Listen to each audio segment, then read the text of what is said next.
شب برأت کی بہت ہی بابرکت رات آنے والی ہے۔ اس میں ہمیں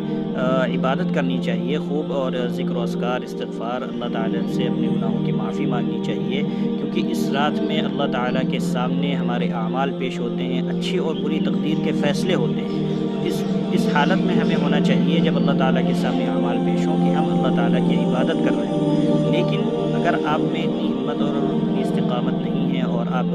کے پاس اتنی طاقت نہیں ہے کہ آپ پوری رات عبادت کر سکیں یا روزہ وغیرہ رکھ سکیں یا زیادہ سے زیادہ عبادت کر سکیں، تو کم سے کم اس چیز کا اہتمام کریں کہ اس وقت میں اپنے آپ کو گناہوں سے بچائیں۔ اگر آپ نے یہ وقت، یہ رات اور یہ دن بغیر گناہوں کی اگر آپ نے گزار لی، تو بغیر گناہ کی گزارنا بھی یہ ایک عبادت ہے۔